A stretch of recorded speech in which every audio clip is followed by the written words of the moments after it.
2024 budget is due in December. Precisely, should Nigerians expect a significant change, as to the promises you've made in increased funding in the next budget cycle?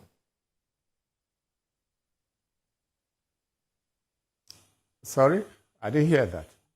I'm asking that should Nigerians expect a significant increase in education funding in the 2024 budget that is due this December?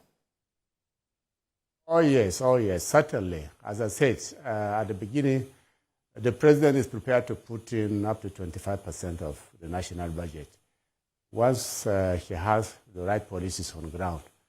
So this is somebody who is really determined to change the tide of education in Nigeria. So we have that, and that's very huge. I mean, from the current 5% to 25%, this is a very huge jump. So that's why we are working on the policies and the right priorities that will enable Mr. President to support that sector with that level of funding. Nigerians are counting on it, and we're also looking forward to it. Let's talk about the Student Loan Act. It's perhaps one of the first bills the president signed into law in his first few days after inauguration, and people have been talking about how this would help. Tuition fees will no longer be an excuse for Nigerian students to get higher education. But precisely how does this work? Who is eligible, and when can students begin to access it? Well, let me put it this way. The Ministry of Education is not hosting the student loan scheme. But what we know at this stage is that the guidelines are being concluded, and the timeline for accessing it is not far away. I understand it's likely to be from October, so it's not far away. And certainly that would go a long way in supporting students, because some of the initial ceilings, I understand, are being reviewed so that it will now be fairly open-ended to students. And but the major thing is that there will be no limitations to Nigerian students who can access that facility from October. And it probably will start, it may start with some level of institutions first before it becomes available to all the institutions. As you know, those in the public institution will likely be the beneficiaries for a start before probably there will be a further review of the loans.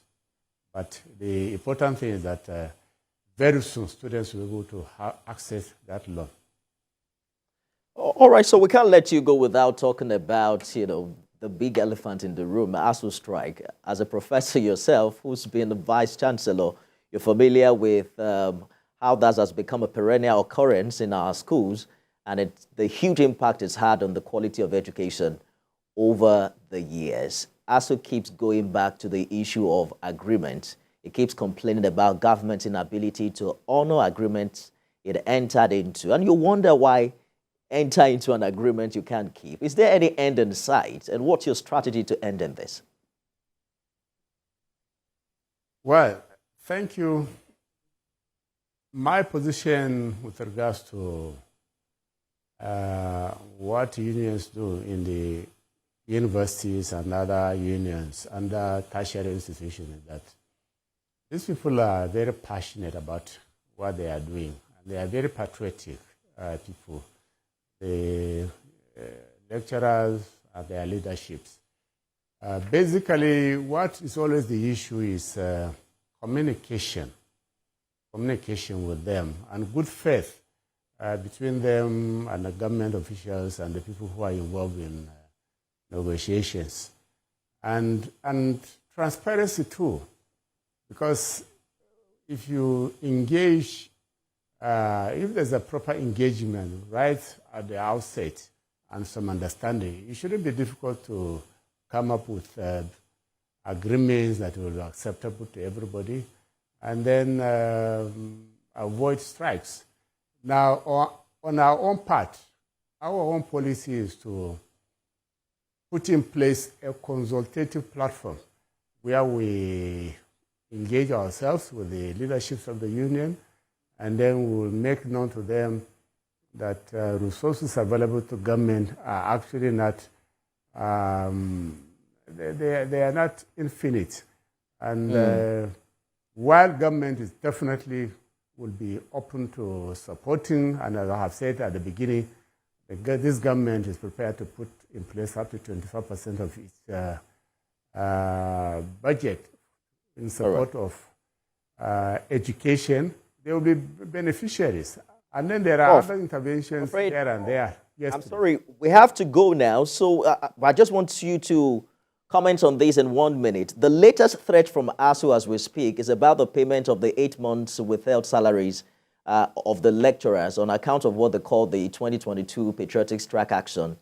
According to them, it was triggered by government's failure to honor these agreements. What do you think should government pay lecturers when they're on strike?